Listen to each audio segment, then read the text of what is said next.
नमस्कार प्यारे बच्चों, टैलेंट में आप सबका स्वागत है। पिछले वीडियो में हमने पाठ 7 के परमाणु सिद्धांतों के बारे में चर्चा की थी।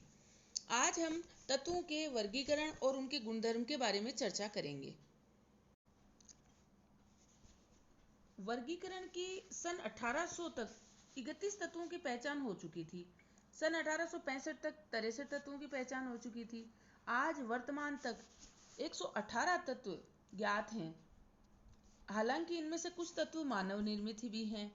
इन सभी तत्वों को अलग अलग याद रखना, उनके रासायनिक और भौतिक गुण तथा उनके बनने वाले यौगिकों के गुणधर्म का अध्ययन कर पाना एक बहुत ही कठिन कार्य है। वैज्ञानिकों ने कुछ गुणों के आधार पर इन तत्वों को एक क्रम में व्यवस्थित करने का प्रयास किया, जिससे कि इनका अध्ययन सरल, सुगम, तर्कसंगत तरीके से किया जा सके और आने वाले तत्वों को सुव्यवस्थित तरीके से रखा जा सके। तत्वों के वर्गीकरण में सबसे पहले डोबेराइनर का नाम आता है। सन 1829 में उन्होंने तीन तत्वों के समूह बनाए जिनके भौतिक और रासायनिक गुण समान थे। जैसे कि आप एग्जाम्पल में देख रहे हैं, लिथियम, सोडियम, पोटेशियम। लिथियम का परमाणु भार 6.9 लगभग 7 है, सोडियम का 23 है और पोटेशियम का 39 है। तो जब लिथियम और सोडियम के परमाणु भार को 39 + 7 को हम जोड़ते हैं तो इसका जो औसत आता है वो 23 आता है, जो कि बीच वाले सोडियम के परमाणु भार के बराबर है।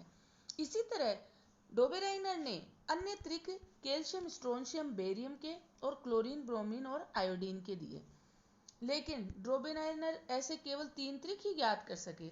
आगे यह नियम अनुपयुक्त रहा। दूसरा नियम आया न्यूलैंड का अष्टक नियम, लॉ ऑफ ऑक्टेव्स। न्यूलैंड ने तत्वों को उनके बढ़ते हुए परमाणु भार के क्रम में व्यवस्थित किया और उन्होंने पाया कि प्रत्येक 8वें तत्व के गुण पहले तत्व के समान थे। जैसे संगीत में सा रे गा मा पा धा नी सा, फिर से सा आ जाता है, 7 स्वरों के बाद 8वां स्वर पहले जैसा आता है। यह नियम भी कैल्शियम के आगे के तत्वों के लिए उपयुक्त नहीं सिद्ध हुआ। न्यूलैंड के बाद हम मेंडलीफ की आवर्त सारणी का अध्ययन करेंगे। सर्वप्रथम आवर्त सारणी का बनाने का श्रेय मेंडलीफ को ही जाता है। सन 1869 में सर्वप्रथम आवर्त सारणी मेंडलीफ ने दी। परमाणु भार को आधार मानकर एक आवर्त नियम दिया। आवर्त नियम के अनुसार तत्वों के गुणधर्म उनके परमाणु भारों के आवर्ती फलन होते हैं। मेंडलीफ ने क्षैतिज पंक्तियों को आवर्त और ऊर्ध्वाधर स्तंभों को वर्ग कहा। इस खोज को 150 वर्ष पूर्ण हो चुके हैं। अतः संयुक्त राष्ट्र महासभा यूनेस्को ने वर्ष 2019 को रासायनिक तत्वों की आवर्त सारणी का अंतर्राष्ट्रीय वर्ष घोषित किया है। ये देखिए, आप मेंडलीफ की आवर्त सारणी का चित्र देख पा रहे हैं। इसमें मेंडलीफ ने आवर्त सारणी को क्षैतिज पंक्तियों तथा ऊर्ध्वाधर स्तंभों को व्यवस्थित किया। सारणी में 8 वर्ग हैं, जिन्हें 2 उपवर्ग ए और बी में विभाजित किया गया है। उस समय तक उत्कृष्ट गैसें ज्ञात नहीं थी। बाद में इन्हें एक नया शून्य वर्ग बनाकर सारणी में दर्शाया गया। आवर्त 6 बनाए गए, जिन्हें पुनः श्रेणियों में बांटा गया है।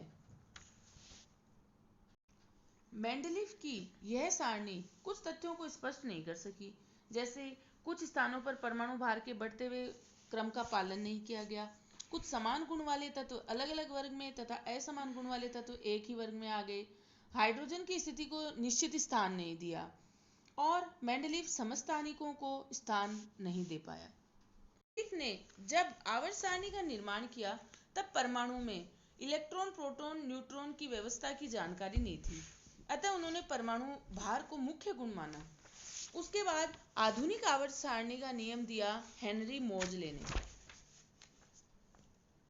सन 1913 में हेनरी मोजले ने आवर्त सारणी को पुनः व्यवस्थित किया। उन्होंने पाया कि परमाणु भार की तुलना में परमाणु क्रमांक आवर्त सारणी में तत्वों को ज्यादा अच्छी तरह से प्रदर्शित करते हैं। इस प्रकार मोजले ने एक संशोधित आवर्त नियम दिया।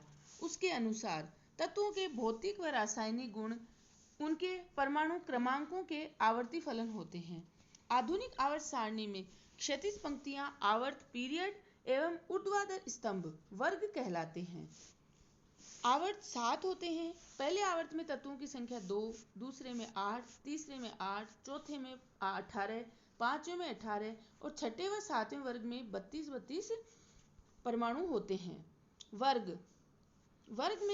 वर्ग 1 और 2 को एस ब्लॉक तत्व कहा गया है, क्योंकि इस वर्ग के अंतिम इलेक्ट्रॉन एस ब्लॉक में भरे जाते हैं। वर्ग 13 से 18 तक के तत्वों को पी ब्लॉक तत्व कहा जाता है या निरूपक या मुख्य तत्व कहा जाता है, क्योंकि इसके अंतिम इलेक्ट्रॉन पी ब्लॉक में भरे जाते हैं। और वर्ग 3 से 12 तक के तत्वों को डी ब्लॉक के तत्व कहा जाता है, क्योंकि इन तत्वों का अंतिम इलेक्ट्रॉन डी ब्लॉक में भरा जाता है। और अंतिम जो है क्षैतिज रेखा, उसको एफ ब्लॉक कहा गया अथवा अंतः संक्रमण तत्व कहा गया।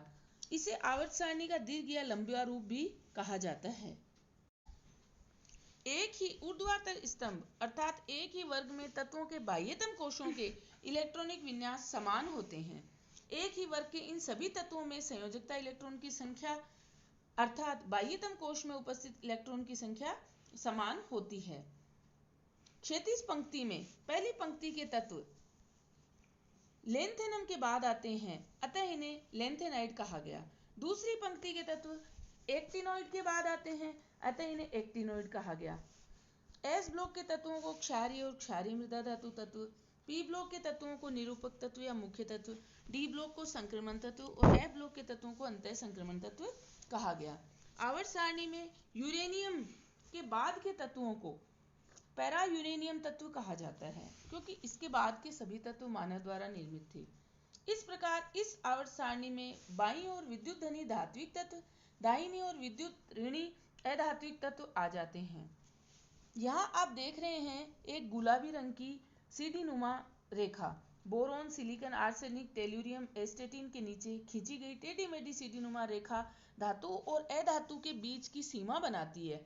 अतः इन तत्वों को हम उपधातु कहते हैं।